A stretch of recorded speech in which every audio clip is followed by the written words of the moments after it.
Thank you so much. And not to discredit the men in the room, but what powerful women that we have around this table for, International Women's History Month. And I think, we're really grateful for a lot of the leadership in the different sectors. And so with that, I'd like to begin our dialogue on, the sustainable financing models for women's health. As many of you know, we're really looking to take, some of the discussion here and the application of theory into action. We have a rich sort of, you have some of the speakers, but you have a lot of the attendees in Zoom who are watching this discussion and who have been our women philanthropists and heads of women's foundations that are listening to the conversation. And we're hoping that they can help us to scale some of those case studies that we're here to address. And I think a lot of what's not mentioned is also the powerful women who helped us shape where we are, both in nuclear science and technology, in terms of Mary Curie in radiation, and a lot of the amazing different technologies that we have to credit to women in the field. So I'm really proud and really excited to be with such a dynamic group to move some of these theoretical aspects into implementation and how we scale them for the future. So with that, I know some of you need to go. I'd like to begin our conversation because we are talking about sustainable financing models for development, and I'll let my colleagues who are our co-hosts talk shortly. But sorry, if you could kick us off into, why you as an investor are investing in some of these innovations related to women's health, and how you decide really to invest, and what you're looking at currently, and how we can work with you. So over to you, Sari. Thanks so much. So I actually about 15 years ago decided to really direct all my investments in startups, in for-profit companies, but companies that have a keen impact. So Joanna mentioned I'm the founding angel investor, of which there were two, in Leapfrog Investments, and that is a impact fund, and today we're over $2 billion, mostly in Southeast Asia, Africa. And I have, in the last 5-7 years, I have focused in women co-led, women-led, women founder, women CEO startups. So that's kind of my sweet spot. The company that I'm discussing today is called Gina Life. It's out of Israel, and it has it deals with early detection of ovarian cancer. 75% of the diagnoses are on stage 3 or 4, with a high morbidity and mortality and very low 5-year survival rate. Gina Life has identified biomarker fingerprint in the vaginal secretions that characterize ovarian cancer patients. Now, most of the biomarker work is being done in blood, but we have identified and t-tested significant protein issues with the proteins in these biomarkers. So this has a higher, doing it through the vaginal secretions, it's almost using like a sanitary pad. It has a higher specificity and a signal intensity. And our aim is to clearly do a lot more testing. We're beginning with preclinical trials, but to eventually have an at-home test for women to test monthly in terms of whether or not they have these biomarker secretions. What's interesting about ovarian cancer, it goes from zero, from not being detected, say in a gynecologist's office, to going to stage 3 or 4 could happen within 4 to 6 months. And it's kind of a silent disease, at least at the early stage. So we are definitely, this is a global disease. We are looking for samples from around the world, and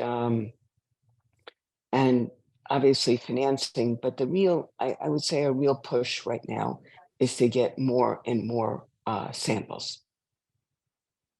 Thank you. Sorry. And I know we're going to go back and forth in terms of this discussion. I know that both you wear the investor lens, but you also wear some of the philanthropic. I can't see the participants anymore, but I'm hoping you can see us. So if anybody can let us know if they could see us. We can. Yes. Okay, great. So we'll we'll just go back and forth. I'd like to turn it back to Dr. Ted, because I know, you know, in terms of the women's cancers, and sorry, what you're saying, I know that there's, you know, focus right now in terms of African and cancer initiatives, but over to you, Dr. Sure. I'm delighted to hear the research that Sari and your startup is working on, because certainly ovarian cancer has been a very hard for us to treat through the years, because as you noted, it often presents in late stage disease where it's much more difficult to treat. So we're certainly in the area of cervical cancer, where I work most closely, we're also looking at seeing if we can expand self-collection so that women collect their own specimens for HPV DNA, which we think is very an acceptable way for women to be screened. It will reduce the amount of kind of work that the healthcare team has to do if women can screen themselves at home, and only those who screen positive need follow-up. So we're hoping that this may be a great improvement for work really around the world, but certainly we've had a number of studies that have showed that self-collection is acceptable in Africa and Southeast Asia, and we're hoping to get it available in the United States. But we're delighted to hear about innovations that can be used by us all. Thank you so much, Dr. Ted. And, you know, with that, I'd like to, you know, move a little bit into, you know, what we're looking at as a whole, you know, in these sustainable financing models, right? So there's the financing, and sorry, thank you for highlighting some of that, and what's needed, and what you as an investor, and also in some of the things you've invested in the past are looking for. And also, you know, how do we create that continuum? Because it's not enough to invest vertically, right? Because if you invest in one part of the patient pathway, it doesn't lead to sustainability. So in terms of some of that end-to-end sort of women's cancer care, I'd like to turn it to Valerie and kind of pick your brain as to see some of the things that Varian is looking at in the end-to-end delivery of women's cancer care, from when you pick up the patient to when you deliver the patient, and then the patient gets treated, as we're looking to those sustainable financing models for women's health. Thanks, Joanne. Well, I have a few thoughts, but I think one of the biggest issues that we see is this concept of where, even if you can diagnose the patient, how do you keep track of them and make sure from the first test that they actually come back? What if they need secondary care or just a secondary test? How do you keep track of the patient, particularly in these low resource settings where, you know, even in the highest level settings in the US, I think that this is a challenge, and that just increasingly gets worse depending on where you are. So there's a few things that we have. First, I think that it's really important that we have we have mobile screening efforts that we go out. And I'm just speaking from the corporate perspective because that's where I come from. There's many ways that we can adjust this depending on the setting. There's ways we can work together to figure out the best way to do this. But from our experience, we have these screening areas. We have this tool that's called eHealth, where it connects you from the patient at the first setting to the next care level. And that record kind of keeps track of the patient throughout. This can be used in different type of markets.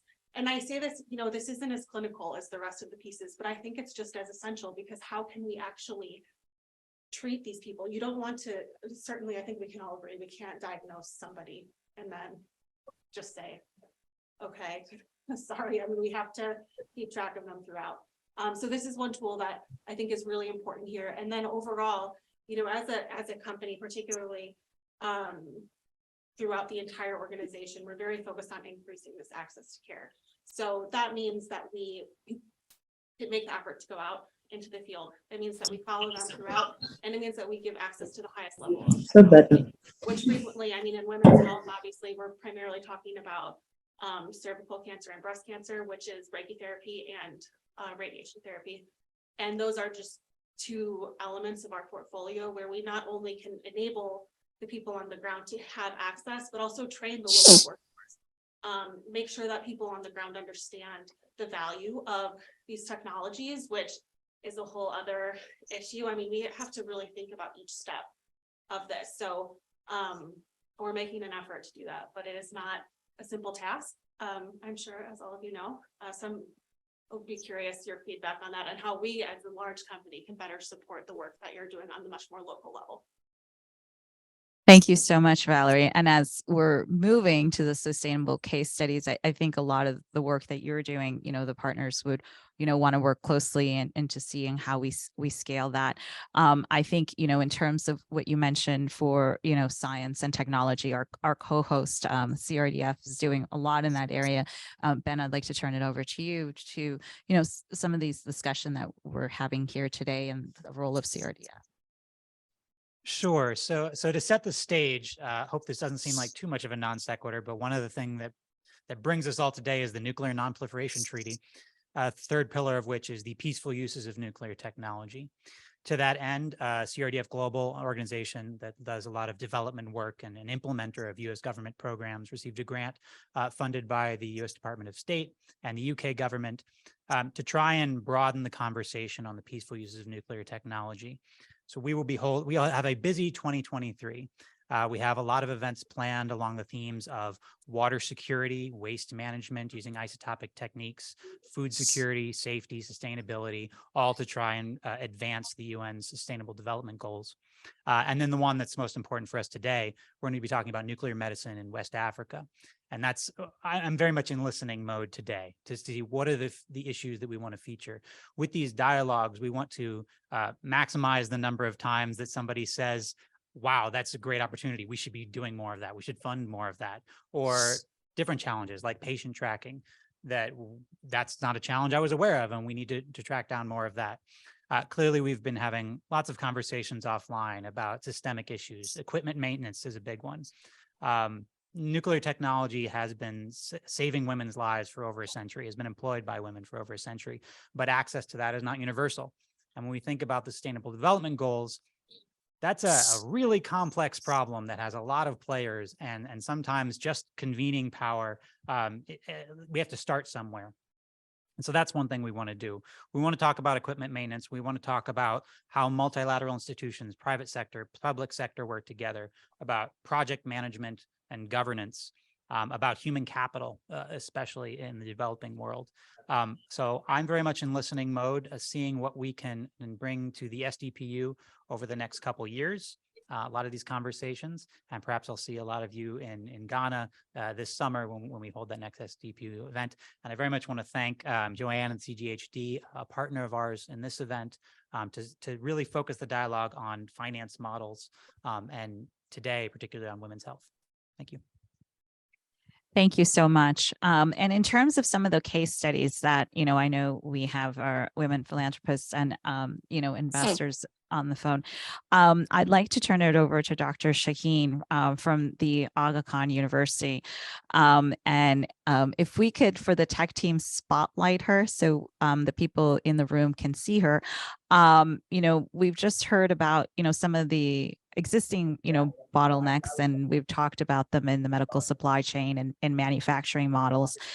So I was wondering if you could tell us a little bit about Aga Khan's work in, you know, creating Center of Diagnostics and Research Excellence, and how, you know, the partners around the table can provide larger access to a larger community of women.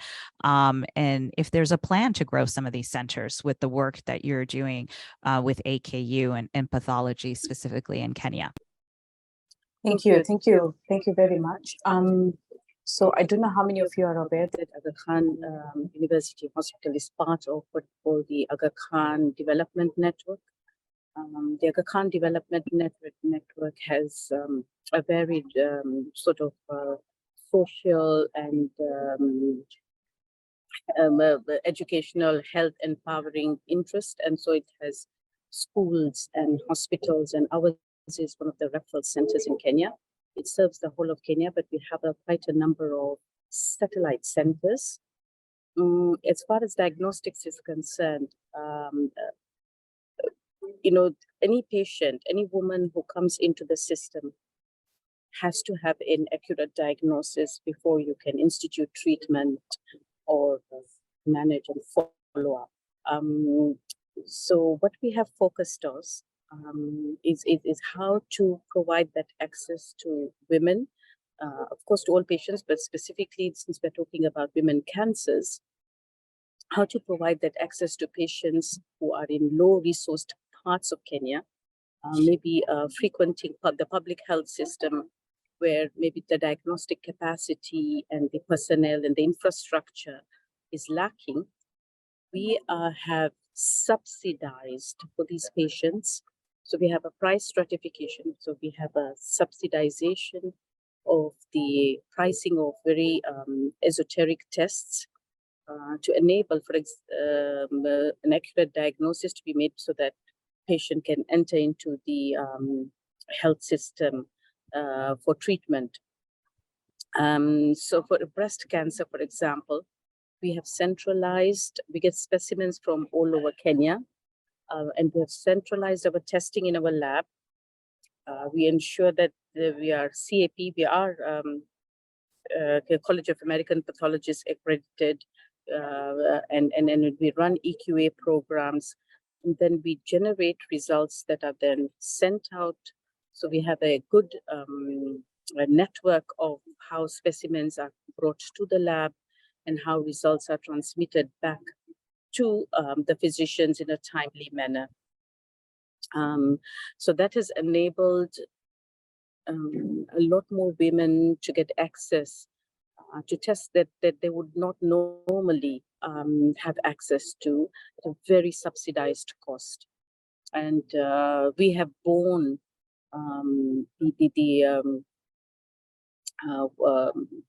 the cost of some of these reagents because we're a private, not-for-profit academic institution.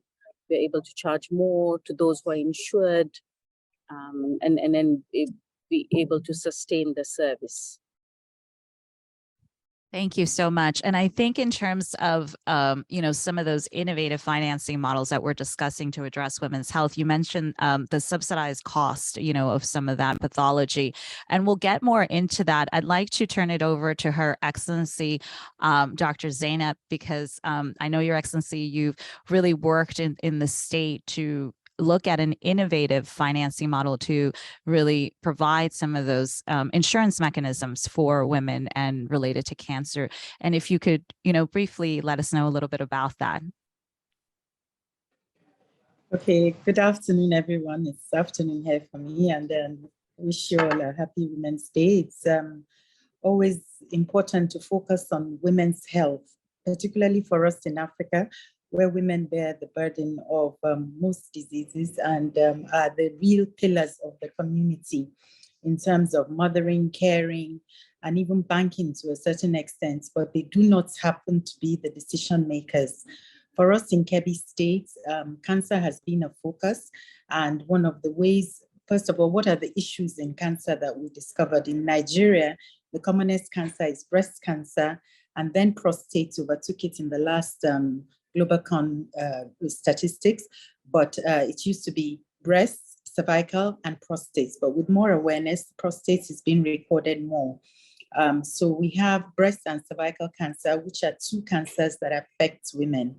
In that regards, the main issues that we have and we see in this area are really around awareness in different forms of it, whether we're talking about the woman in the rural community, religious beliefs, cultural practices, healthcare workers, awareness and education is a problem.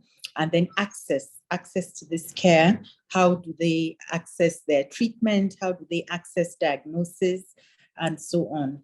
So we came up with an innovative finance and mechanism with the government. I chaired the Cancer Control Committee in the States. I wear different hats. I run a non-profit, which is the Medicaid Cancer Foundation, as well as a diagnostic center. But in terms of my work as the First Lady in the state, I chair this Indigent Cancer Fund. The idea of the fund is for indigent patients to access treatment. Like I said, awareness is a problem. So most of the cases we get come in late stages. The government has been able to sustain the funding by starting it up, by putting in money into the fund from time to time. What do they use the funds for? Mainly for treatment. And really, most of the cases are end-stage cases. So what we're looking to do now, first of all, to ensure sustainable financing, we've entered into an MOU with the State Health Insurance Agency, which is called KECHIMA, the Kebbi State Insurance Contributory Agency. And in Nigeria, there's a national health insurance system which covers some degree of funding. Now, the states one, the formal sector is going to contribute about 10% less some admin fees into the same fund. We'll share the graphics of the and numbers of the fund in the chat box later for anyone interested. What we're looking to do is to ensure sustainability, to expand the fund to cover diagnosis. As I said, early diagnosis is vital, but we're not seeing a lot of that. We're just seeing a lot of requests for treatment for late stage cancers, particularly in the women. And it ends up being sort of like palliative. So if we include some more funding and we're able to expand it to cover a lot more of diagnosis, particularly early diagnosis, then we will get better outcomes. We do have a state cancer control plan, which ends this year. We'll share that link in the chat box as well. And the idea is to enable different, we have that seed fund. So if we're able to expand it to make it in a way that you have counterpart funding, there are a lot of projects in the states that have counterpart funding from the state government.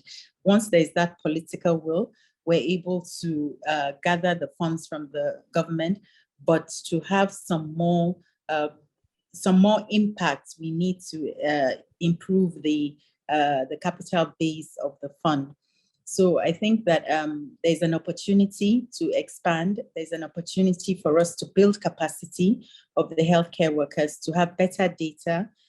Data is weak. We have a cancer registry, but that hasn't been functioning very well because most of the cases do not come to the hospital and we need to go out into the community and capture them. And it's a very wide area with hard to reach areas and poor access and so on. So I think that in a nutshell, this is what we've been doing in terms of women's cancers in Kebbi State of Nigeria.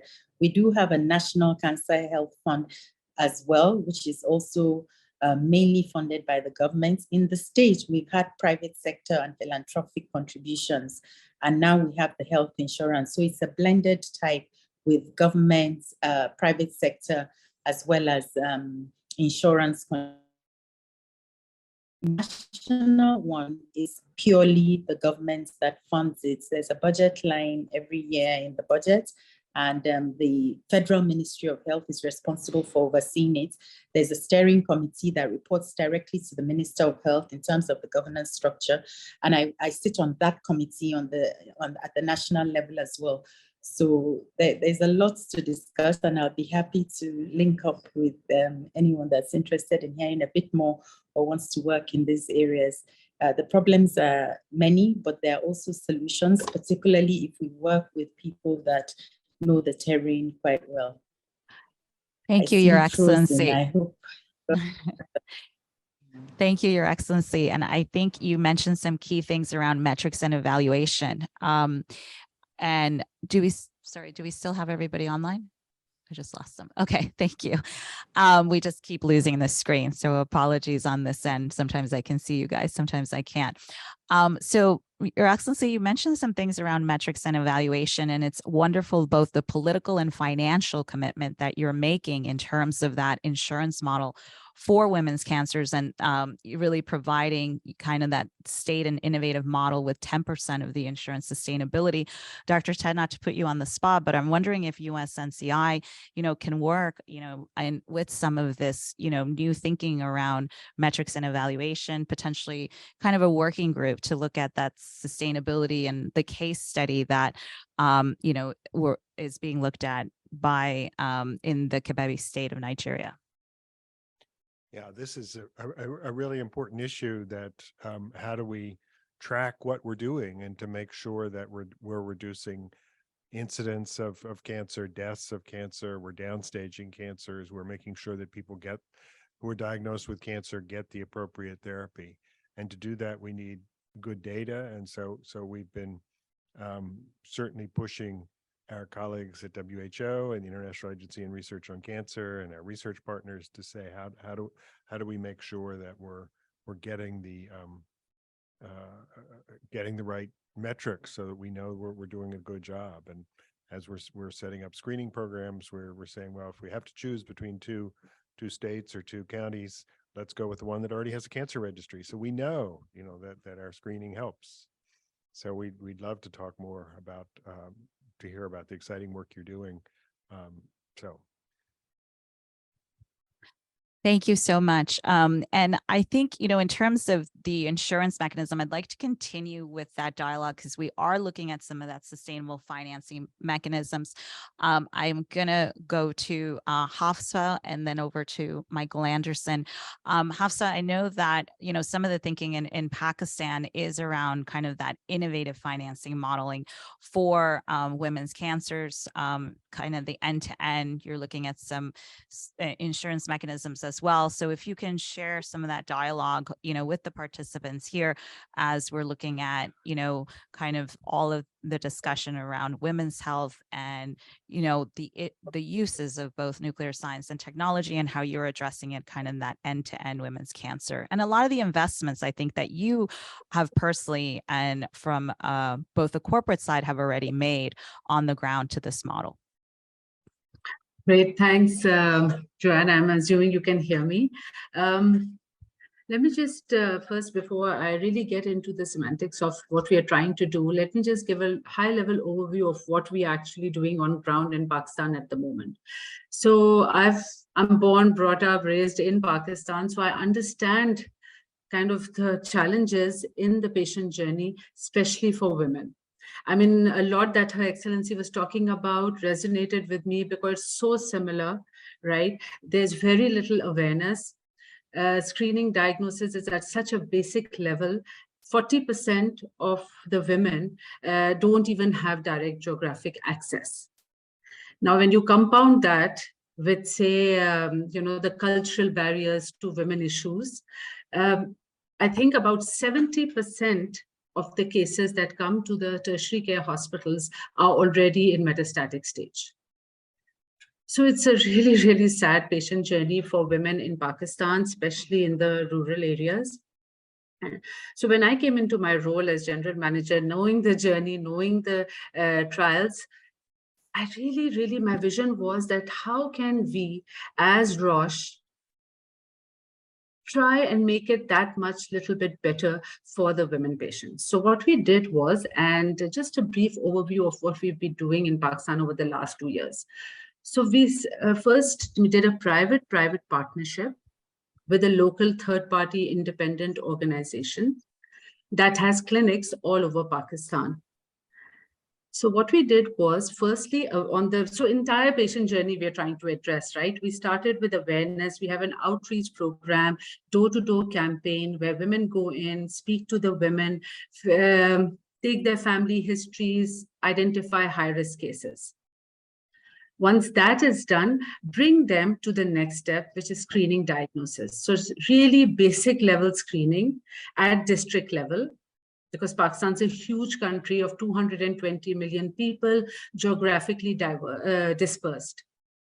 So there are lots of districts. So at district level, bring them into and do some basic training, and I'm basic testing. And I'm talking basic, like, just a basic ultrasound to detect, is there any danger of breast cancer, or just an acetic acid test to see, is there some issue of cervical, etc. Do that basic screening. And if they are found high risk or some element is seen, then we progress them on to a tertiary care hospital. At the tertiary care hospital, we do have a patient support program. So Roche has serviced about 20,000 patients in the last 5 years in Pakistan, where we provide 50% subsidization. Now you can imagine that the 50% that we give, very few women can actually afford the other 50. But it's fine, at least we've treated patients, more women, just because of the 50%, and they have managed to muster up the rest through, say, family, etc. In this whole program that we've been running for 1 year, what we've done is put in some checks in economies like Pakistan, which are really key and important. One is the independent third party that runs it for us. We have an independent, there was talk right now about registry, etc. We have very little available. So what we have is an independent research analyst unit that really tracks the data. So Valerie was talking a lot about the tooling that you do, e-health you mentioned. We don't have any such thing in Pakistan, but we still manage to track the journeys through helplines, through really tracking the patient through the journey. And are there any regulatory hurdles that you face in some of the design that you've been looking at? Okay, yeah, that's a really key question, because in economies like here, if I was doing this as a public-private partnership, there would be a lot of them, because the government then comes in, 3 quotations, blah, blah. So hence we've kind of restricted, I've put my money in it because I really, really believe my vision is there's such a high unmet need that let's put my money where my mouth is. So actually that's why there are no regulatory hurdles, because I do it as a private-private partnership. I'll just take 2 seconds to show you the scale, just to mention the scale of our findings. So in 2021, we went door to door and approached 118,000 women, out of which we taught them self-examination, high risk cases. Roughly, we got about 7% high risk that we should have gone on to the next stage in the patient journey. Unfortunately, because it was the start of this thing, we weren't really geared up to take those kind of volumes and track it. So in 2022, we improvised and iterated on our program. What we did was we did a baseline survey, and this would be very interesting. It's sad, and it's really amazing to see that, what kind of numbers exist, especially from you all, from your perspective, right? We did a baseline survey of 1,000 women, out of which 50% had no knowledge of the types of cancers, and 70% believed that there was no treatment. Right. So now with these kind of statistics, we have started the journey. We are basically running this program for the last 5 months now. And so far, it's everything that I thought of is coming true. There's a huge unmet need. Women don't know. There's no emphasis for women health, all the parameters. And we're just happy that we are able to impact women. So that's as we stand today. And please feel free to interrupt me. I feel really passionately about this. I could keep talking for the next 1 hour, but I will end in 2 minutes by just telling you all what I'm looking for going forward. Really, I'm looking to scale up outreach. So if I'm in 2 pilot clinics at the moment and I'm getting these kind of numbers, I'd love to go to, there are 170 districts in Pakistan. So I'd love to scale up to any number. I'd love to do capacity building at district level. At district level, we don't have any good doctors, much like what Her Excellency was saying. They just come there and they don't know. Nobody knows what they have. They go back with some basic medication or just suffer or get pushed out to some tertiary care where they can't reach. So capacity and diagnostics really at the district level.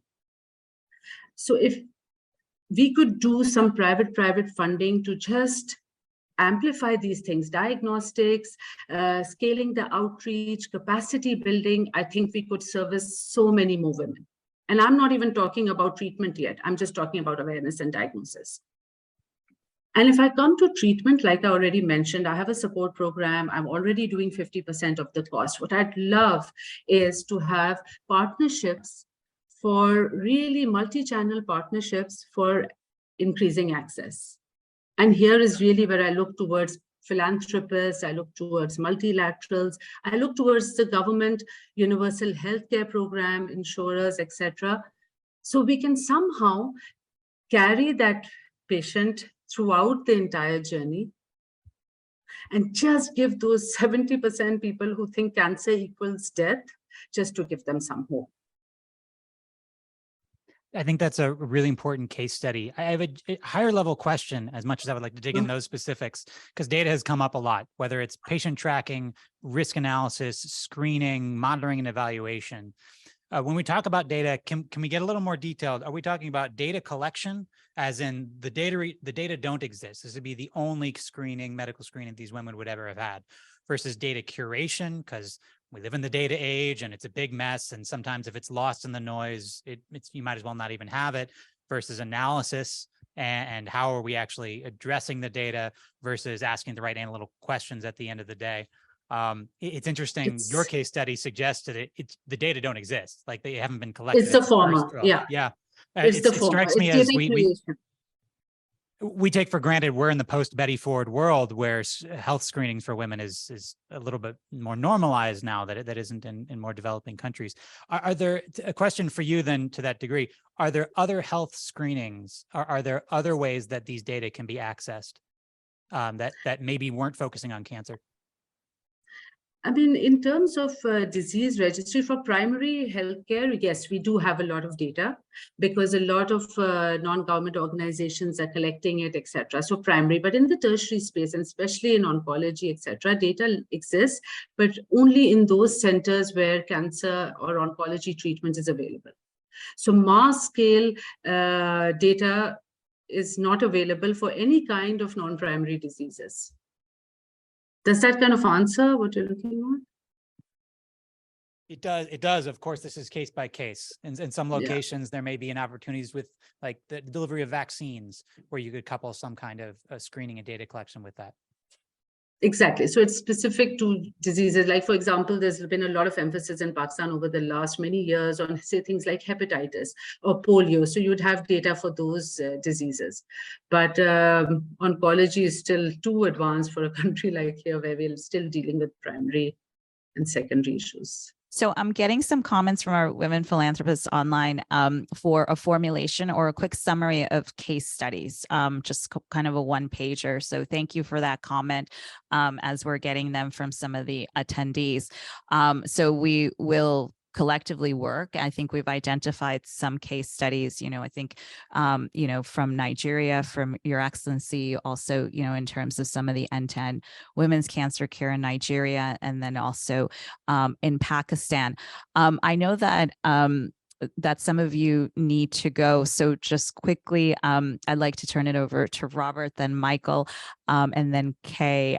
Robert, I know you do a lot of philanthropic investment. If you can give us an idea of some of your philanthropic investments, you've done some work with the UN and the SDGs, and then you're also wear the hat of investor. So you wear two hats, and I think that's why, you were invited to this discussion, because I think there's areas that you could probably fund from your TA hat, from your technical assistance hat, and then some areas that you can look at. I know I don't know if I'm allowed to say this publicly, but we're among friends, and this isn't like live stream. We just have some of our women philanthropists, about 20 or so on the phone. But I think if you could go a little bit into that women's fund that you're thinking about creating, that would be great, as these topic and case studies fit directly with that. So over to you, Robert. Joanne, thanks so much for inviting me today to participate. I'll just give a quick background in that. So I'm the founder of Conscious Capital. Company was founded 9 years ago. We have two for-profit parents. The one for-profit makes investments in life sciences companies, but we are launching it, and the excuse me, the Public Benefit Corporation does have consultative status with the UN ECOSOC. It is a 501c3 public benefit corporation. And over the last 2 years, we've made about 16 million in grants to grassroots organizations globally. By and large, those organizations have been focused on women's health, women's safety, and women's health and women's safety, and also other areas that are achieving the SDGs. And what's unique about our philanthropic activities is that I used my background in asset management to create this asset management like platform for philanthropy. So oftentimes you see investment funds that are set up thematically. We did the same thing, but with different for funding nonprofit organizations, research, and resources and activities. On the for-profit side, which you mentioned, Joanne, we're in the process of putting together a fund that is going to invest in female founders, but importantly with a gender lens. So ultimately, how can our investment activities improve the lives of women? And so I'm the founder, and I have I draw upon a team of very sophisticated investors, mostly out of some that are deep in science, and also in the institutional world, having been part of various private equity or venture capital firms. So I think we do a really good job at sourcing opportunities, diligencing them, and figuring out the best structure that's ultimately going to result in achieving social impact, environmental impact beyond financial return. And then lastly, 10% of the profits of our for-profit initiatives have been donated. So I have this extensive background in finance, and I think about how finance can be used as a tool, really as a mechanism to improve lives and save lives and regenerate the planet. And this is something my family's been doing for about 100 years. And so I certainly welcome the opportunity to be a resource and helpful to the initiatives that many of you have. Happy to compare notes with some of the philanthropists, as well as consider ways in which we can invest to improve the lives of women, improve human health. And so areas of women's innovation in science, nuclear technology, it's all of interest to us. And it's a good time that we're speaking with all of you, because we are in the formation process.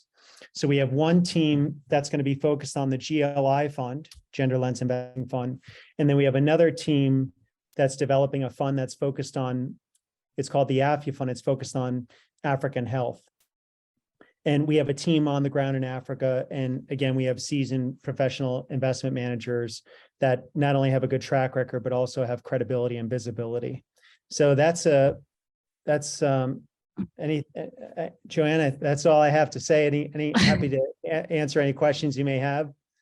So Robert, I'm going to take it further beyond answering questions and hopefully put you on one of those case study groups so you can help us expand it both with your investment capital and also with your philanthropic capital. We're getting some commitment by some of our women philanthropists too, to join some of these case studies. And so thank you. So Robert, we will move you from just asking questions to actually kind of deploying some of that capital, if you don't mind, over with some of these case studies and what we have in mind for the next steps. I know that Kay, do I see Kay? Ava, do I see Kay?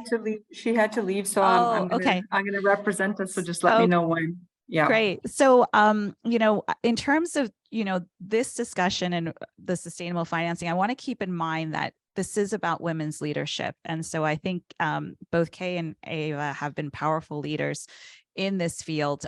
You convened something great in Davos, which I was part of, and I felt the power of the women leaders in the room. The Women's Health and Empowerment Network is really about those leaders that, you know, we're helping to formulate, and thankful to USNCI, who is the co-founder and kind of one of the first believers of WEN early on.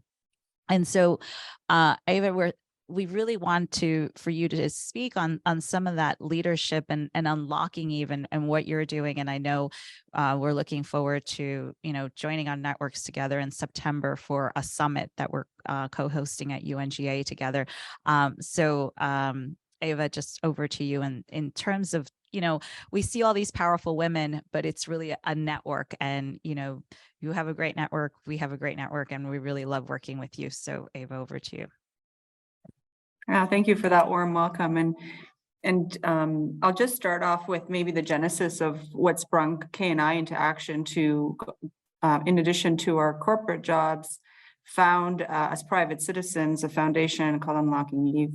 And what sprung us into action for many years, obviously, like all of us in the room, I think I'm preaching to the choir, where we have been dedicating our time and energy to gender equity and health equity, specifically to advance for us those SDG goals number 3 and 5. And there's a lot of data out there to show, you know, the benefit. You know, a resilient healthcare system requires a resilient workforce, and 70% of healthcare workers are women. Women are the main, you know, source and health service providers, providing service to about 5 billion people worldwide, which is an equivalent to $3 trillion in unpaid work. If you close the gender gap, you know, the latest statistics again is, you know, we will add something like $7 trillion to our economy, which is the size of GDP of China. Yet, every year, we also see data around the fact that it's going to take 270 years, 290 years until we close some of these gaps. And so, I mean, that data has been around for a very long time. And but what was fascinating to us that actually we weren't moving, we were actually going the other direction.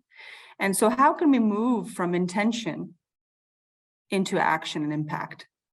There's a lot of great intentions, but how can we move into action and impact? And during the pandemic, when we were all stuck at home and kind of evaluating, you know, we're in healthcare, kind of in the throes of the pandemic, what we started to notice that countries led by women in the early days of the pandemic, not later on and normalized later on, had 6 times less deaths due to COVID-19 than countries not led by women. Wasn't that fascinating? The role of women in improving health outcomes, not just for women, but actually population and health and well-being at large. And then we started to dig into what was it about these women, and certainly wasn't just their gender. It was about their leadership. What are the characteristics, the human characteristics, not just the characteristics of women, that when deployed and unlocked, have the potential to move us from intention to action and balance the economic concerns with human health, which is actually what we need to do as we move forward.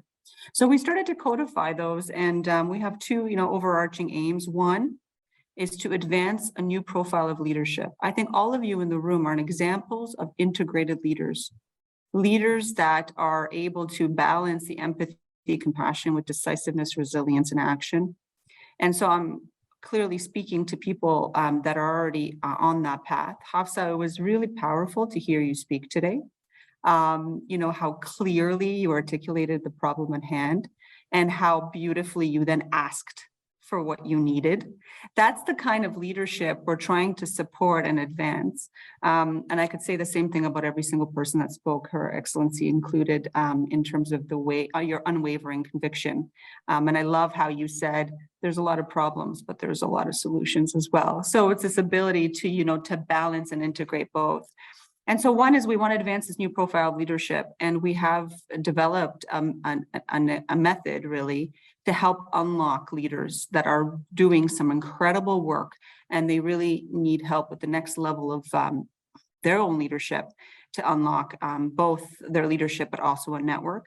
And then the second one is we're specifically on healthcare, increasing the number of women in healthcare decision-making roles. And I think Her Excellency did say, you know, 70% of the workforce are women, but very few are in healthcare decision-making. And, you know, it's just math, you know, you just want to represent the constituents that you serve. That's all. I mean, if you want to know where the pain points are, you know, talk to the people who are doing the work. We're also working with the WHO. They have a workforce project where they're trying to move the whole transformation of healthcare forward. And you cannot transform healthcare without including the workforce. And 70% happen to be women. So we have a couple of very pragmatic things we're working on. And I think I'll pause there, but we specific invitation to this room is one area we're doing on is research. We're looking for extraordinary outliers. We believe that leaders who are doing good work already exist. We want to identify them and then kind of amplify them. So many of you are extraordinary outliers. I've already written down some names. We'll be following up with you for our research.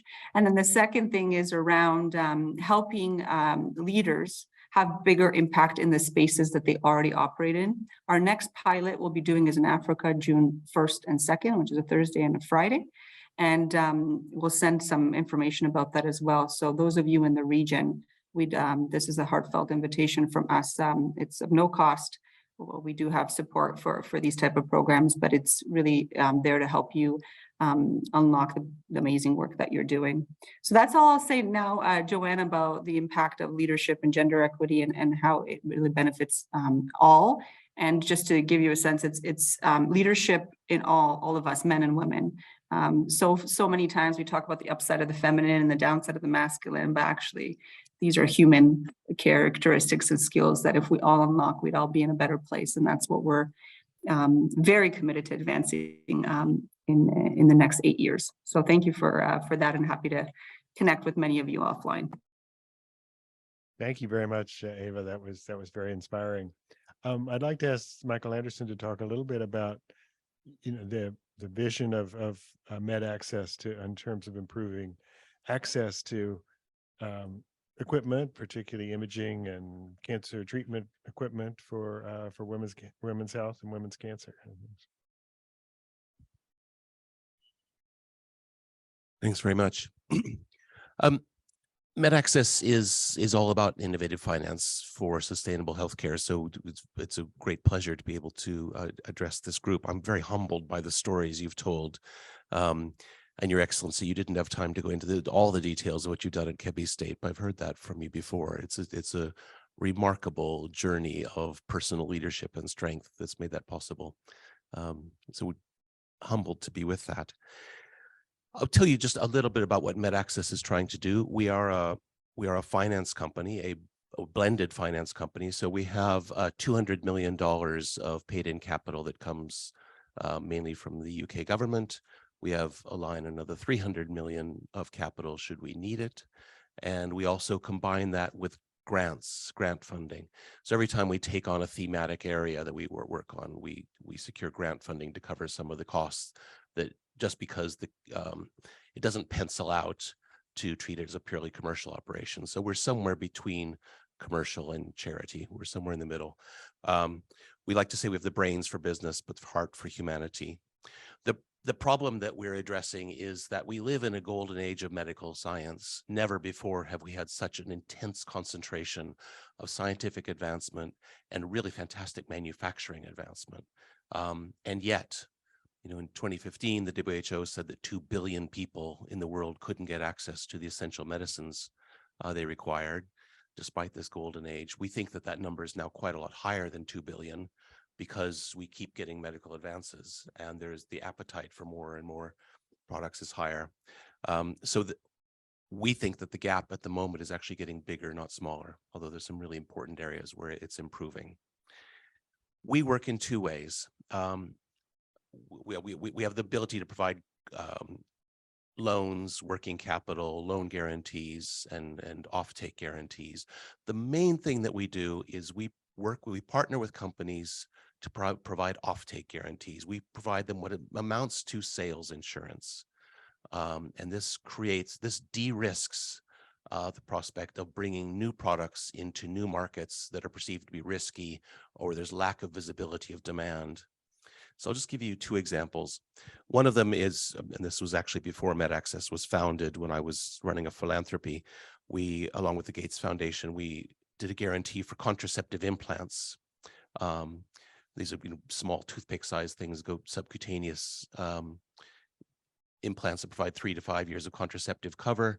At that time, Merck was selling these mainly in Europe for $18 a unit. They had a business model that was high margin per unit, but very low volume in sales. And we persuaded them to head for a different business model that was high volume in sales, much lower margin. But that meant, and to sell those into low and middle income countries. That meant that the risks around the sales volumes, the risks are really high. So along with the Gates Foundation, we provided a $340 million offtake guarantee to Merck and Bayer over a period of 6 years. And in return, they would put a ceiling price. So Merck dropped the price on their product from $18 per unit down to $8.50. We then went around to all of the health ministries around Africa and said, well, this product is available and there's a guaranteed ceiling price and there's guaranteed supply for the next 5 years, as we had then.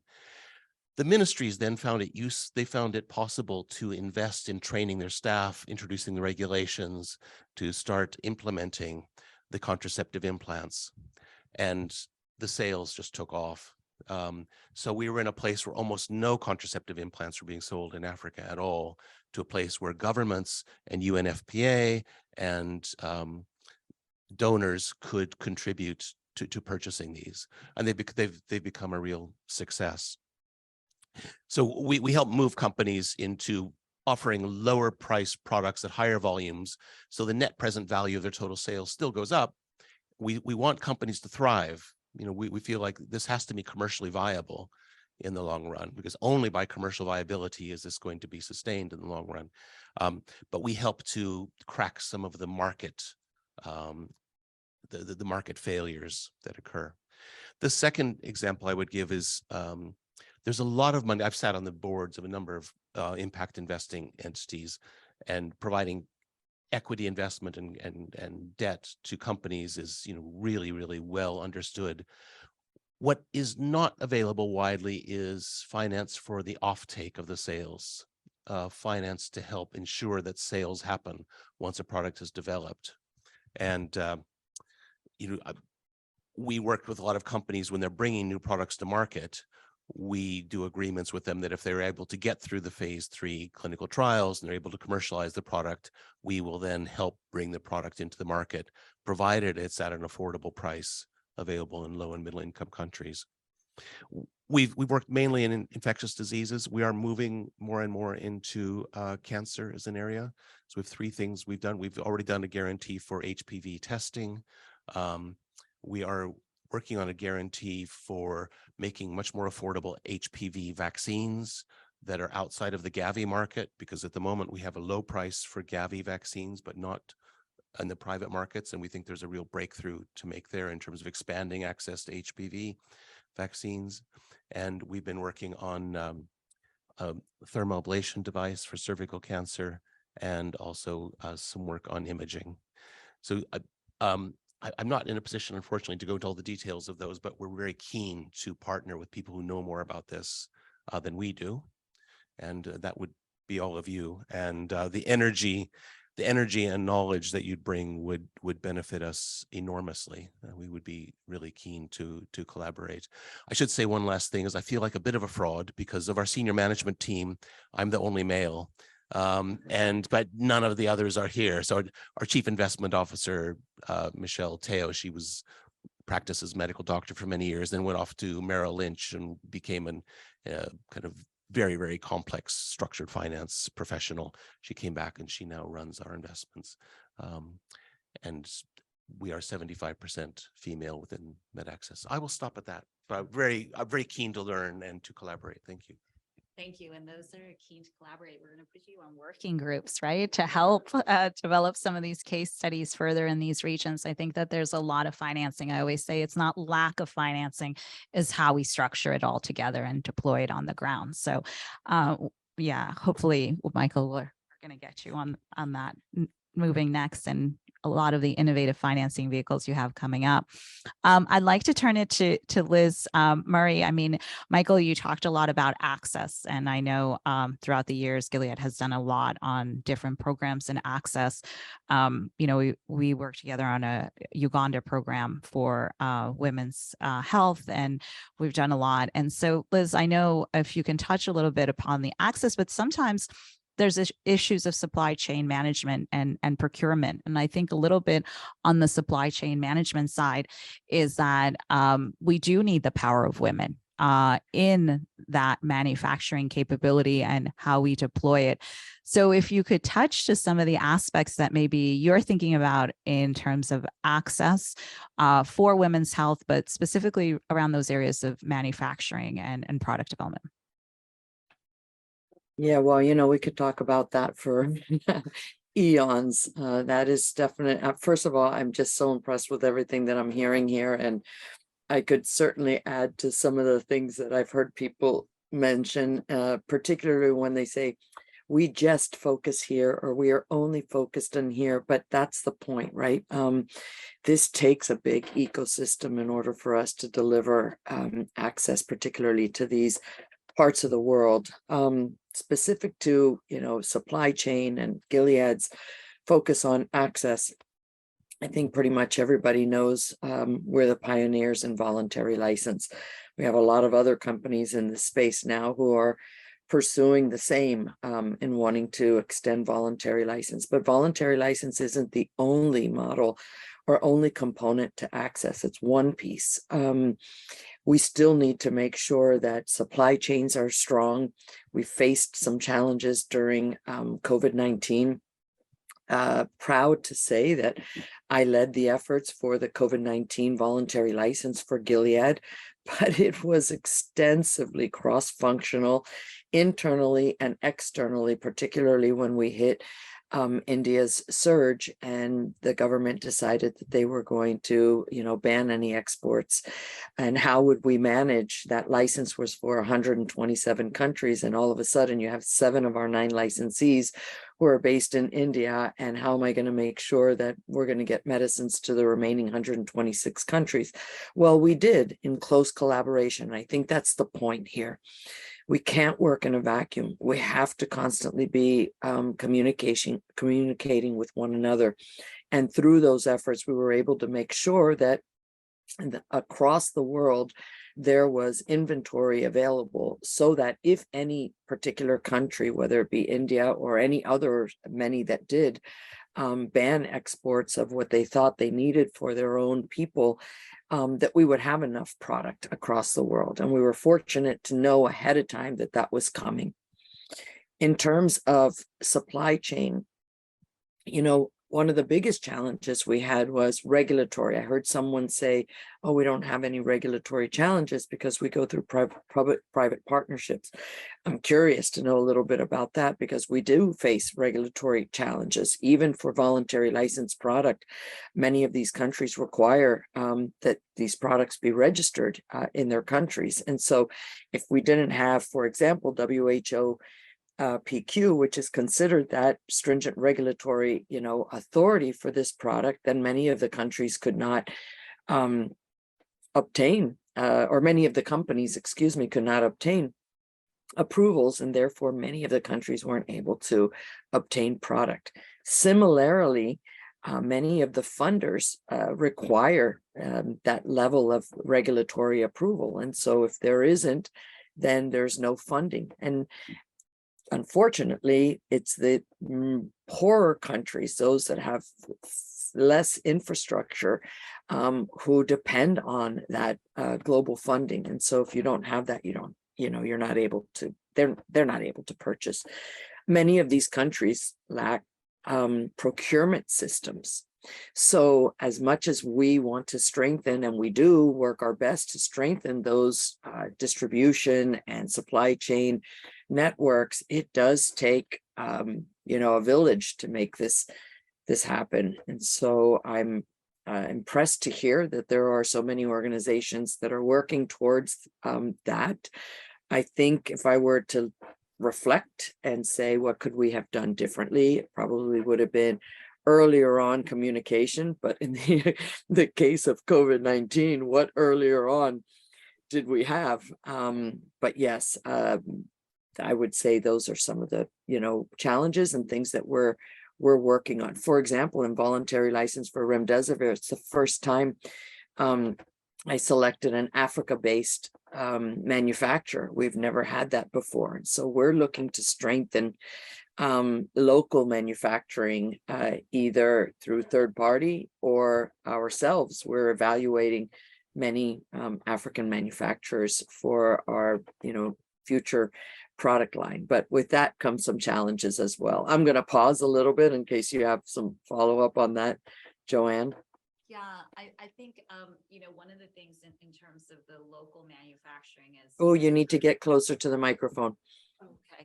I think in terms of the local manufacturing, you have Africa CDC, you have other participants, and maybe Liz, if a group here can work with you as you're looking to some of that local manufacturing and really identifying. And I've known you too long, but maybe work on some sort of case study to see before, as you're looking at that gender empowerment and local manufacturing, and specifically as you're looking at Africa, if that was something I'll that you're tell you willing to do.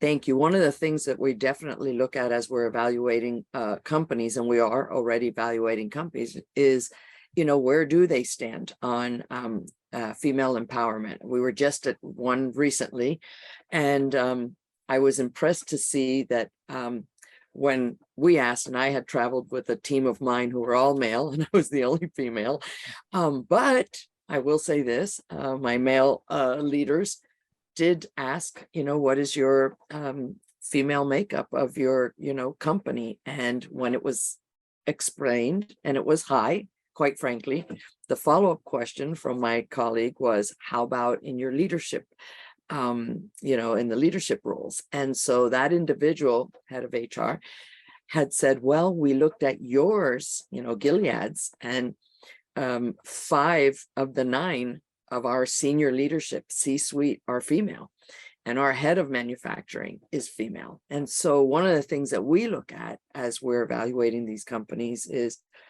how do they view, female empowerment? This one particular company had invested in having childcare services on site because they recognize the importance of having female, workers. And that was very positive for us. So I think all of us, as we're evaluating, partners, we all stay focused on what is the balance. It doesn't have to be all female, of course, but we need to have cross representation, right? I think that's very important. The other thing I would say would be important, Joanne, in this case study, and you and I talked about this the other day, is there are a lot of manufacturers who want to manufacture locally, Africa in particular, but they're very concerned about the sustainability of their investments in manufacturing. And so how can we help, secure that? One example that was provided to me was PEPFAR is a big funder that is depended on for particularly HIV treatments, which is a space we're very strong in, right?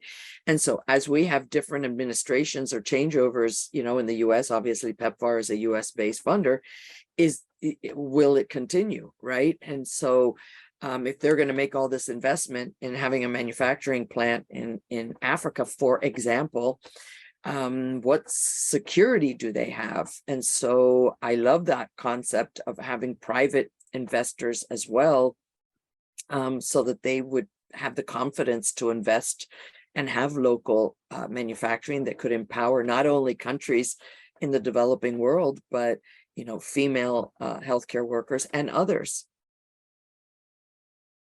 Thank you, Liz. And so I think we'll take that up too under consideration as we're looking at the deployment of this in terms of the women's role, and then that almost de-risking capability that's needed as you're looking at local manufacturing. And Liz, I think that's not only for you, but I'm sure others around the table, Siemens and Roche and others, are looking at, what can de-risk? If you're making all that investment in a company, what are the de-risking parameters for some of that local manufacturing? Dr. Ted. Great. I'd like to turn now to our colleagues at UNFPA to hear about all the great work you're doing in terms of promoting gender equity so. Thank you, and it's so many great contributions. I was taking notes how to make our remarks more relevant to, but the scope is really big. So what we do really, where I'm in charge, is we support innovations by women, for women, and with women. And I will explain how we do it. So we work in 150 countries and territories for over 50 years. We work with communities, NGOs, governments. So really infrastructure is there. What we now try to identify is how we empower women through these different pathways. And there are many ways to empower women, and giving her agency to decide about her body, survive her pregnancy is one way. Giving her access to medicine, commodities, services, information is another way. So under our innovation fund, which we call Equalizer, because we believe we can equalize opportunities for women and girls through innovation and technology, especially in healthcare, we support social enterprises led by women in developing countries. So we give them equity-free funds to help them to scale up or position to scale the innovations in the area of where we work, our mandate, which is mostly like sexual reproductive health, but really access to contraception, maternal health, and the gender-based violence. We know that the needs are still big. We know that every day more than 800 women die from pregnancy-related causes. We know that 240 million of women still do not have access to contraception they need. And we know that every third woman is experiencing gender-based violence in her lifetime. So the needs and gaps are really big. And that's why we believe we need to support those innovations which can resolve those problems. And we know that only 14% globally of patent holders are women. So we need to give them more access to financing, but also more ability to innovate. But we also know that when women innovate, 35% more likely to innovate for women, to create women-centric solutions. So we also address this issue. How do we source and fund more solutions for women? And another initiative under the same Equalizer Fund is the Equity 2030, which is innovations with women. And I'll talk about it a bit more. This is, of course, we spoke about the leadership and the women researchers, women engineers, women in life science. But we discovered that women are not included really in the solution design stage. We know that only 22% of clinical trials include women, and they still mostly exclude lactating and pregnant women. So the solutions are not really relevant to them. We know that women take on average 4 years more for 700 diseases to be diagnosed because the diagnostics is not designed with women. We know they are 3 times more likely to have adverse drug reaction because the medicines are not tested on women. We also know that only 1% of global $2.5 trillion in research and development addressing women health, which is really below any optimal or suboptimal levels. And for the reproductive health is even less, it's 0.1%. So much more to be done in terms of financing of the solutions. And what we also spoke with some of the colleagues here, where we work in the low resource settings, we know the needs, we know the challenges, but we also know the solutions exist. They're not tailored to the low resource settings. When we talk about the screening for cancers, let's say, there are same healthcare workers who help pregnant women, who talk about cancers, who can diagnose early detection, referrals. How can we bring and make technology work for them? How we can bring frontier technology, AI screening. We do it in the pregnancy ultrasound, for example, where a really unskilled person can use the device, mobile device, and identify gross abnormalities in pregnancy using the AI-powered devices, and then refer those women. For breast cancer, for ovarian cancer, that's also possible. It's just not invested into that solutions. Marie Curie invented her mobile X-ray 100 years ago. We still do not bring the mobile screening to the low resource communities. that is doable. It's just not in the focus of many investors and many innovators. And we really believe we can help to connect those dots, connect the needs of the communities where we serve with the innovations which already exist, just not tailored to these low resource settings. So really the needs are so big, and we talked about case studies, and this is really important because if we want to talk to the governments to make those interventions sustainable, we talk about domestic financing. We need to bring domestic resources. How do we make a case? How do we make this is important? Because we realize that women needs are often not on the decision makers of those who are planning budget for the country.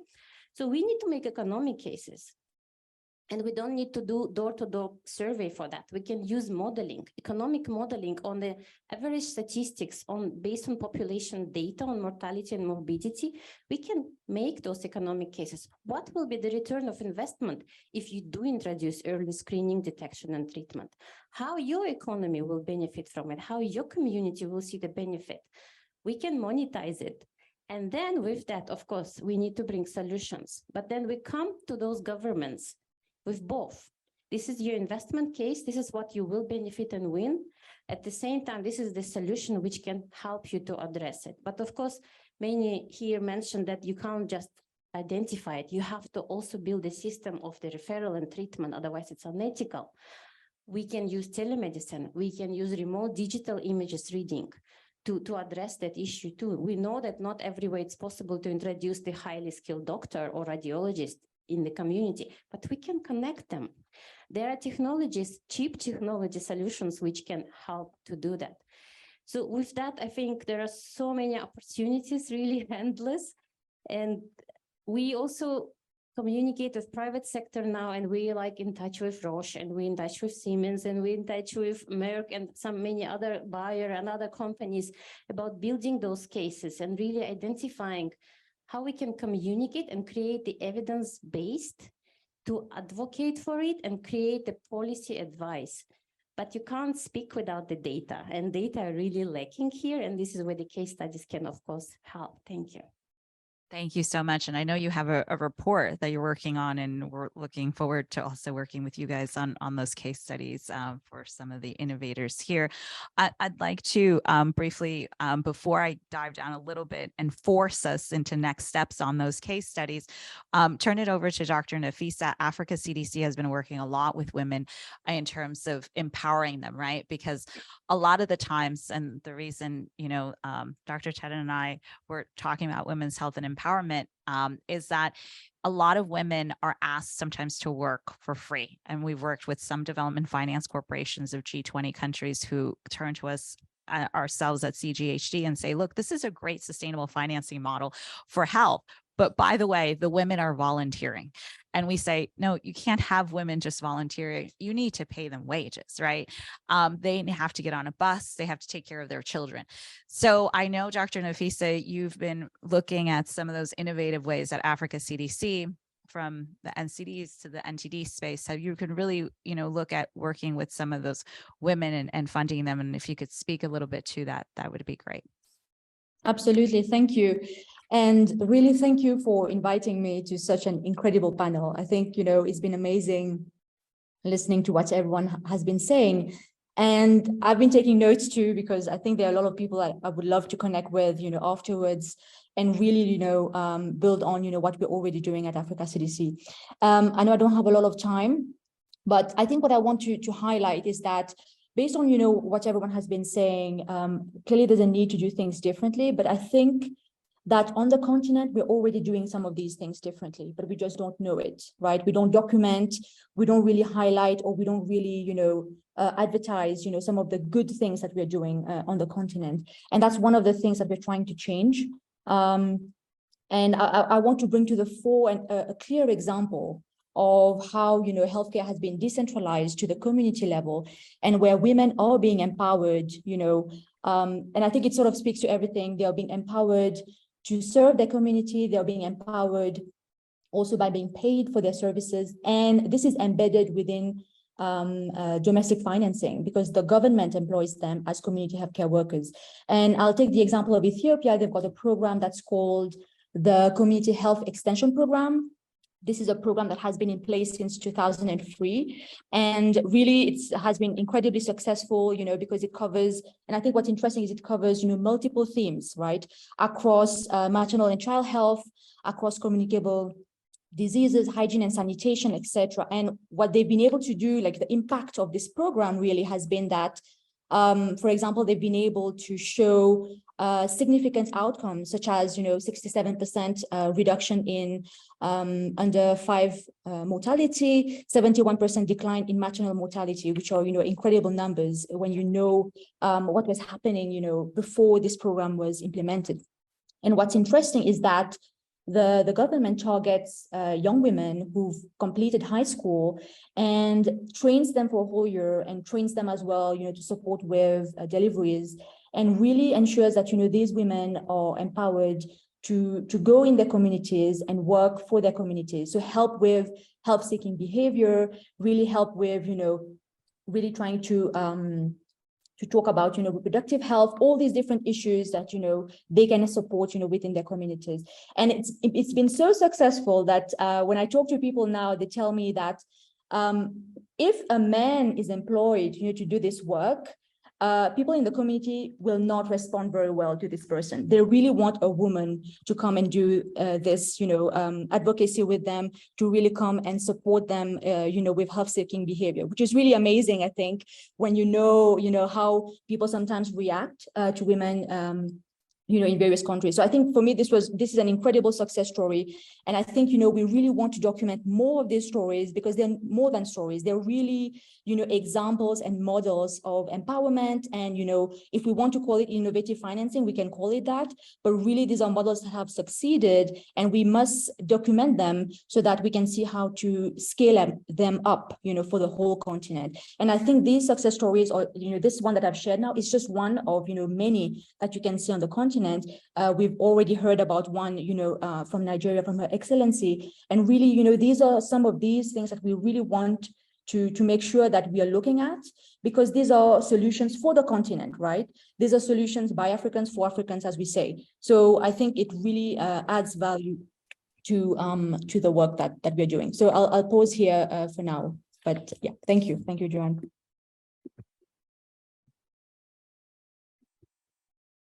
Thank you very much.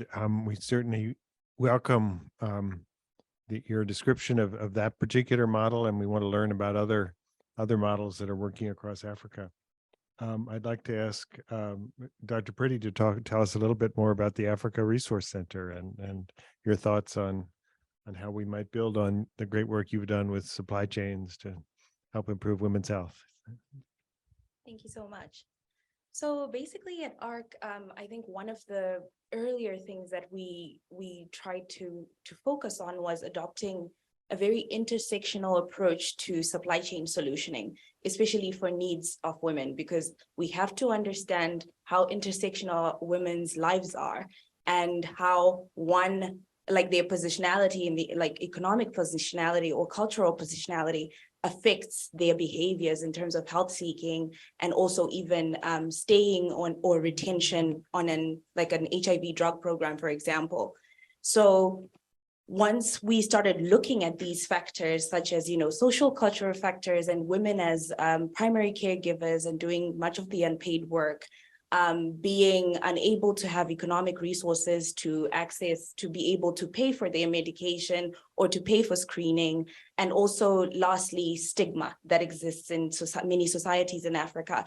All of those factors impact how we can deliver medicines or deliver services to this patient. And so once we started to understand those different positions, we started coming up with solutions that are very patient-centric, that address these needs. So for example, if a woman is unable to take time off of work, or if she's the primary caregiver in a rural setting that is 20 kilometers further away from a health facility, how then do we get to her? Maybe we adopt we started thinking about different models for delivering ART treatment, for example. So we've got like the community drug retail program, and then also another program where it's fast track dispensary at a pharmacy. And so we found that once we started adopting these different models that addressed women's needs, the retention of women and also even the uptake from women increased.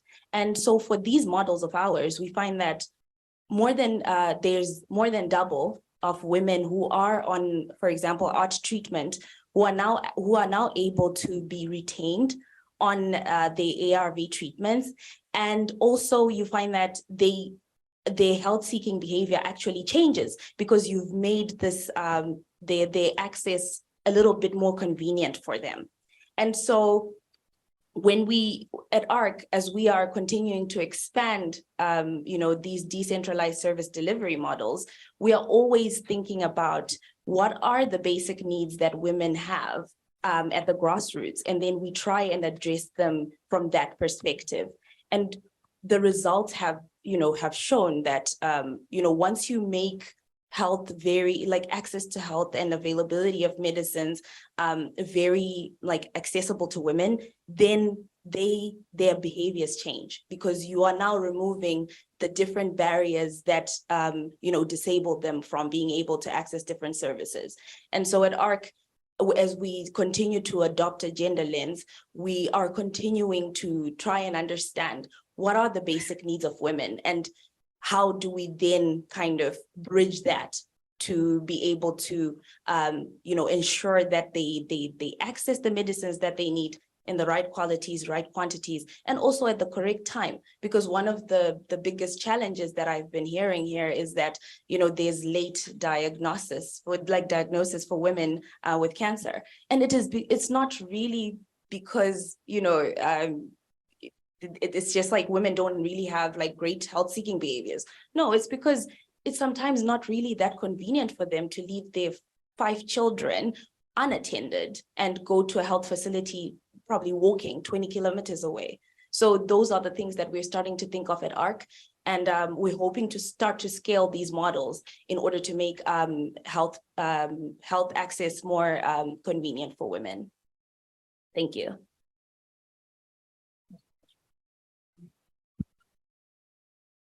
Thank you. That's great. And the singing to the choir for sure. When we talk about decentralized models, I love that. I want to ask a question that sounds silly on purpose, which is that if I had an infinite amount of money and I wanted to write a check to address exactly the problem you're talking about decentralized and incentive structures, what would you do with that money? Wow. That is a very tough question, but I think what we would do is to basically try and expand on those models, because right now we've only started working in Uganda, and right now we're trying to access Kenya. The Ministry of Health in Uganda has been very good. The AIDS control program in Uganda has been really good, but we've also experienced some regulatory issues, where we're trying to work across because especially when it comes to some services such as ART treatment, you have to work across different departments in government. And so sometimes those regulatory issues and bringing multiple partners together are very difficult, but also understanding that once these programs can be expanded and we train more community health workers to be able to bring health closer to the patient, or to enhance more public-private partnerships to allow patients to be able to collect their medicines from a very convenient local private pharmacy, it becomes very easy for them. So if I had a blank check, it would definitely be expanding all of these models into the rest of Africa, because we've seen that it works and we've got dashboards to prove that. I'll be happy to share all of these things with you. So yeah, I hope I've answered your question. So I'd like to see if we could, as we wrap up, hear about what Project Hope is doing and what relevant examples you might have for what we're trying to do. Thank you very much. It's been really interesting and insightful, listening into, everyone speak.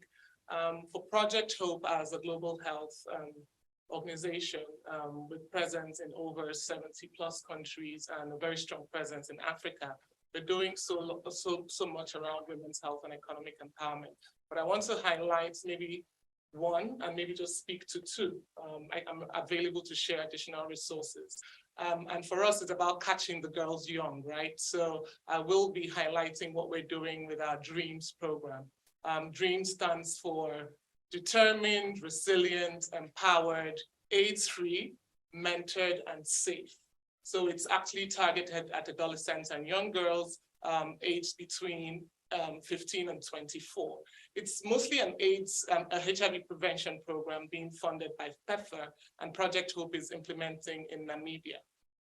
It's been ongoing for about 5 years, and we're hoping to get an extension because it's been a very impactful program.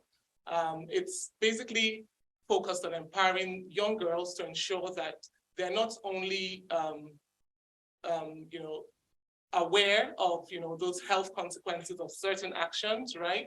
But they're also economically empowered, you know, to be self-sufficient and improve their health and economic outcomes generally. So we've done a lot around economic strengthening activities. They've had trainings around financial literacy, entrepreneurial skills, building vocational skills, and a whole lot. And we have a lot of success stories. I was saying to Joanne earlier, oh, I wish we had the time. I'd have liked to play some of our beneficiary stories for you to see how the program has impacted them. So we're having less situations where these girls are, because whether we like it or not, in Africa, girls are the most vulnerable, like we know. And if we don't start now to, you know, teach them how to take care of themselves, be self-sufficient, then we have bigger problems on our hands. So with the funding from PEPFAR, we've been able to expand their skill set. A couple of them have been able to start up businesses, and they're able to take care of themselves. Even the young mothers are able to do things like pay their children's school fees, because a couple of them were probably raped and are no longer, you know, are not married or have to take care of themselves and their babies. So the programs have really been impactful in terms of improving health outcomes for them, and also for, you know, in terms of skills building. One of the things we also did was set up savings groups for a couple of them who wanted to learn trades and do a couple of other things to improve their capacity to earn. Integrated in this economic strengthening model is the labor market assessment. We feel like rather than just do like financial literacy trainings and all of those skill buildings, you need to know what economic opportunities there are in their environment and in their context. So the labor market assessments were really helpful. We have documents we could share because it's something that we would love to see go to scale. And we're able to link them to income generating activities depending on what the market requirement is, what skill set they have, what interests they have. And very importantly is the way we work with the government stakeholders. So for the most part, we're not implementing on our own. We want a situation where this is sustainable. So we're ensuring that we're working with the relevant ministries, so the Ministry of Women Affairs, Gender, Youth, you know, social development and all of that, so that these young girls and women are also integrated, even if they want to do, you know, government jobs and all of that. So that's pretty much in a nutshell what we're doing with DREAMS. We also have other programs like the Orphans and Vulnerable Children program that is being implemented in Nigeria.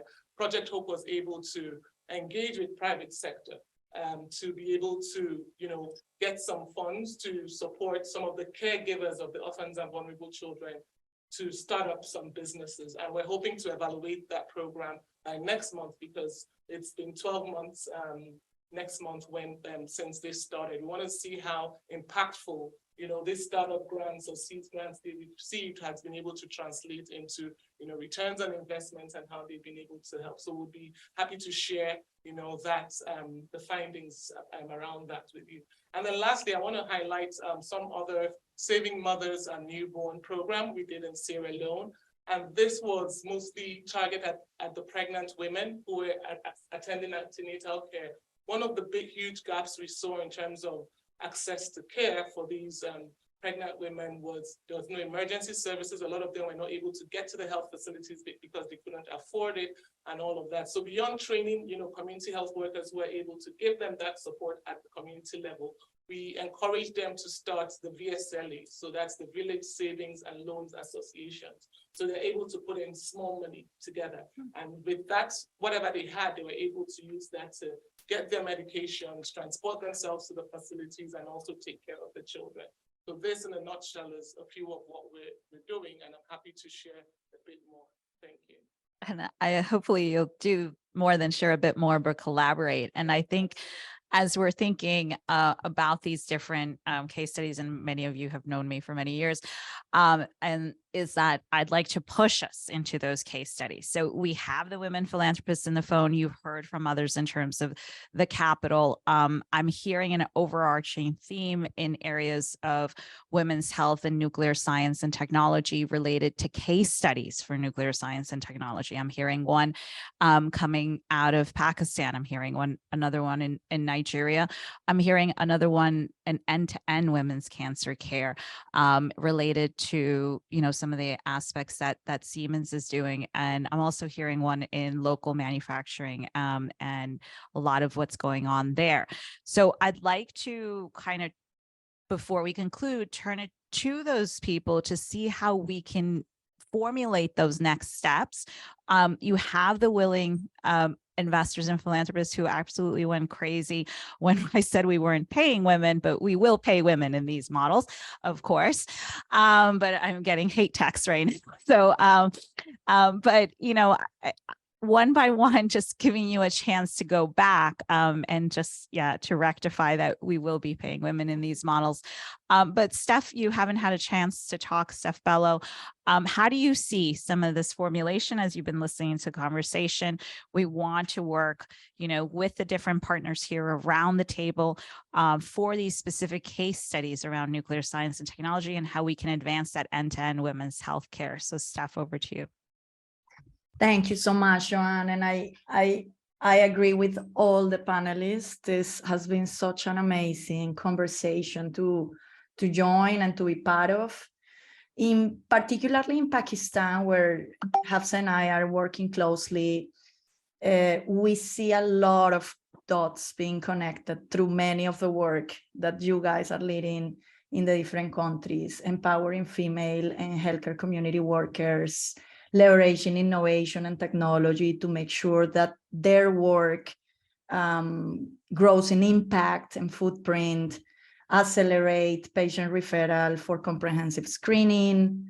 Decentralization of care is key, bringing care where women's need it in rural areas, building metrics and evaluation capacity. You also touch upon this point, and I think that this is very, very important to make sure that in our case studies, we have a strong M&E capability building lens that through that data collection, we can inform decision-making on potential scale-up of the most successful and impactful models.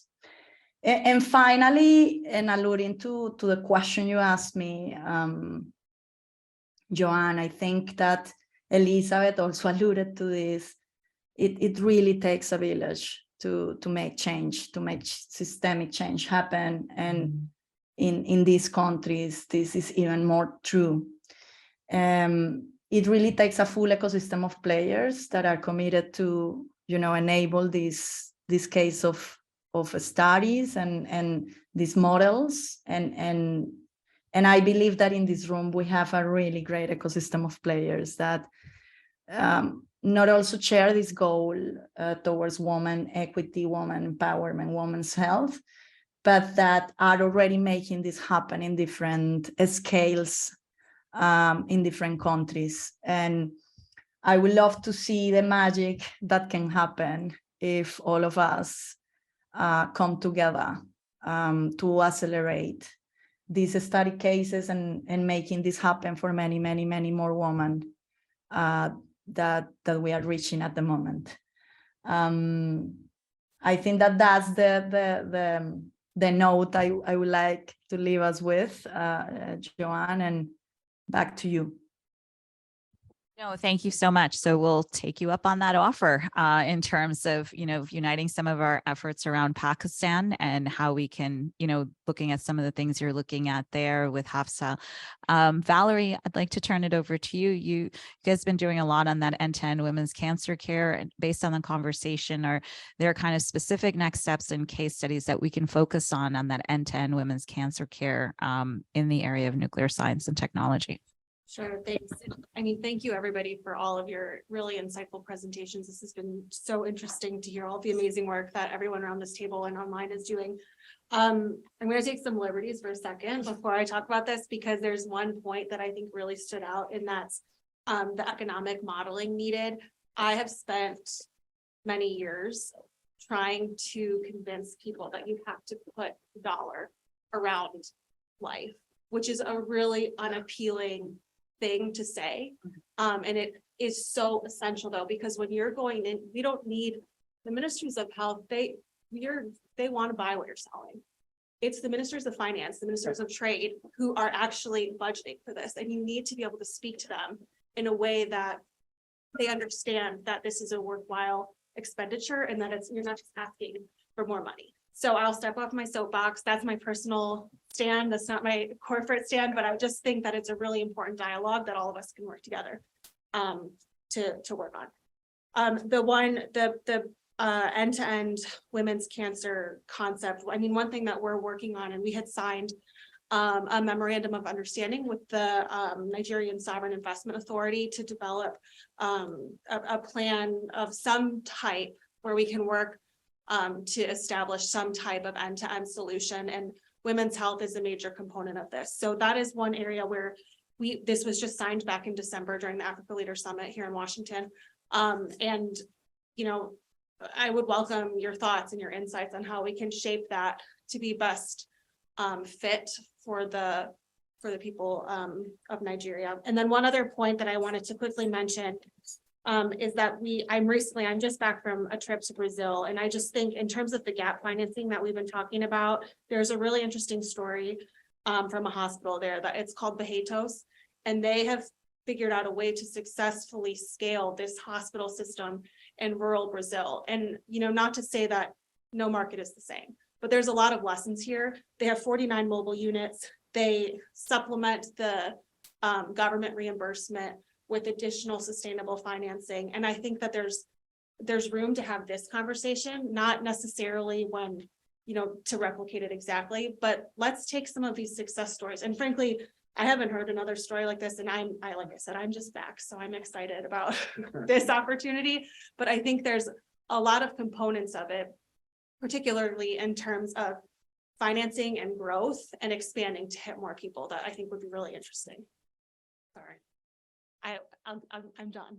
No, thank you so much. But offering liberties here, the WEN platform, CRDF partnership, USNCI, WEN co-founder, to kind of explore that further with kind of that great announcement that you made actually again in this room with the head of the Nigerian Sovereign Wealth Fund. And I think Ambassador Nkengasong was here, Tool, Dr. Ted. And so I think, yes, if we can dive further into that with this ecosystem of partners, that would be great, and follow up. And I think I want to set metrics for what we're looking at. So World Bank, IMF, let's get deeper into these case studies. You know, the women investors and foundations have asked for one page. One page is a couple of paragraphs. We can all do that. So let's get some of those case studies together and then come together and dive deeper. What is each other's role here, and how can we move that forward? I'd like to turn it over to Liz. What is your thinking in some of this and the conversation, and how we can move forward on some of this? I was afraid you wouldn't get back to me and you would think that comment was directed to CGHD. Certainly Yeah, not. I can see some of the comments actually. We worked too long together. I know how you guys operate. It was meant as a more general, right? And to Anthony, my attorney on the CGHD team, I'm sure when he saw the extortion word, he was like, oh my God. Anyway, I would love to be involved in, you know, a case study around how we can work better and what are the needs to make sure that we can get medicines into the country, because it is much greater than just establishing distribution channels. That's really the easy part. It's everything else that it takes to ensure that the medicines actually reach the patients, because right now I can tell you the medicines reach the country, but I can't tell you if the medicines reach the patients. And so it would be good to be able to have that, a case study. Thank you, Liz. And then also I know Hafsa, in terms of this case study, I think Steph got us excited, and I think looking at some of that case study work.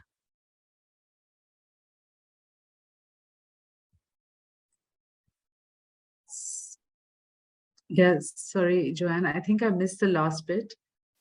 Oh Wait. no, I'm just going Okay, back to everybody sorry, on okay, some of the case study work. I know Steph emphasized it, and how do you see working with this group? Yeah, so I mean, in terms of, I'd love to do the one pager and really get into some detailed conversations, because I mean, what I told you guys was just the top, the high level thing, right? But of course, there's a lot of other data and insights that are being generated. So happy to go with that. Great, thank you so much, and we'll take you up on that. I know we have a couple of other partners. I'd like to turn it over to actually Dr. Nafisa. I know that you're looking at some official kind of AU sort of case studies. Hopefully we can work with you on that as well. Dr. Nafisa, kind of your insights. Absolutely, absolutely, Joanne. And I think, I think this has been, when I joined the meeting, this was what I had at the back of my mind. And I didn't realize that, everyone was so much on the same page.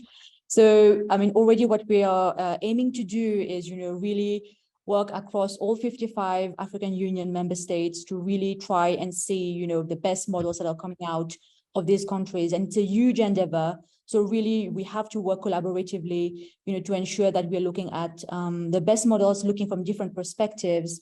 And as you've mentioned now, from the local manufacturing perspective to the decentralized models of care. So I think it's really important that, we include all these components within, our continental assessment. So we're very happy. I'm very happy personally. And I know as an institution, we're very happy to work collaboratively with everyone on identifying the best models of care, but also identifying, I guess, some of the gaps and where, these models can be improved and scaled up. Because I think, a lot of the models that we're seeing are not necessarily specific to specific diseases like cervical cancer, for example, but there are still models that can be used, and integrated, for cervical cancer, for, other diseases to improve, women's health. So I think, for us, it's really important that we work across the board. We don't become too disease specific as well, but we really develop, integrative models so that we can make better use of resources. So for me, that's where, I'm going with this integration and also collaboration. So absolutely happy to work with everyone here. Thank you. Thank you so much. And Dr. Nafisa, we personally at CGHD love working with Africa's CDC and, on those continental reports. And we worked on one related to health, workforce, and gender. So look forward to working with your team. Ben, I'd like to turn it over to you in terms, I know you heard a lot. You're looking at it from the side of nuclear science technology, the case studies, but thoughts? Yes, thoughts. Well, very much in listening mode. This has been a very interesting discussion. I think as we dig into the data and the case studies, what are the stories that we can tell? As well as my colleague from the State Department, there's a lot of high level discussions. And Joanne, as you talked about, let's drill into some of the data and to some of the specifics. You also mentioned the one pagers. I think that's something that we want to solicit as well. For the SDPU events specifically. We also would like to use SDPU as a platform to advertise a lot of work that is already being done, or serve as a forcing function for new work that folks around the table are going to be doing that can then present at some of the SDPU events published on the SDPU website. This has been getting a fair amount of attention, at least in the nuclear non-proliferation circles. And so if we can start to cross those boundaries, I think there's a lot of potential there. And I appreciate that. I definitely have some cards, and we'll be following up with some folks on those data and those reports, as well as invitations to future SDPU events. Thank you so much. Well, we look forward to working with CRDF on the case studies. And Dr. Ted, over to you. I want to thank all our partners, those online, those in the room, for carving out part of their day to join us. And I've certainly been inspired by the what we've heard and as well as the commitments to work together. So we look forward to our continued collaboration to help improve health for women around the world. The one thought I did want to add is that we've made a big push within another kind of regional grouping called the Asia Pacific Economic Cooperation Forum, which was set up to foster trade across the Pacific. But the pitch we made to them through the US government almost 10 years ago was kind of a theme of healthy women, healthy economy. And so we may be able to borrow some of the themes of that because it has been successful in, I think, in terms of making the sales to ministers of finance to say that you need to keep women healthy because they hold up half the sky, and if women fall sick, their families do not do well, kind of thing. So we may be able to learn some from that effort as well. Thank you. So we look forward to we're working currently with many of you. So on that one pagers and, as Ben was saying, we're going to be hosting another set of CRDF and WEN collaborative initiatives. So we will be probably diving deeper into some of those case studies, seeing what parts we can finance, philanthropic capital, private equity capital, blended capital. I think the success would be to scale these and really work in partnership and also with the colleagues at UNFPA. I know we're looking at some of those case studies. And so I think right now, nobody wants to replicate anything. I mean, I think that there's so much work and so much investment that all of you have made. It's really uniting resources, which is really what we've done for many years at the Center for Global Health and Development, is we've really united the money that's already out there into specific projects. And now I think under WEN and with the help of CRDF, we can really sort of spearhead them into those case studies for science and technology that we heard today. And so we're looking forward to working with you. I know my staff has already reached out to many of you to get those one pagers. And so we will be getting those paragraphs, and we have 3 weeks to World Bank IMF. So we will be working closely with you guys and seeing what parts we can match in terms of philanthropic and private equity funding before we regroup with CRDF and USNCI for WEN and the World Bank IMF meeting. So thank you so much. Thanks to everyone. It's great to see everyone in person and also on camera. And sorry to my women philanthropists. We do pay women, so please stop sending me texts. But I know many of you for too long. So yes, we will be working with you and adding you as well to some of our groups. As soon as we get those one pagers, we're going to send them to you. Okay. Thanks again, everyone.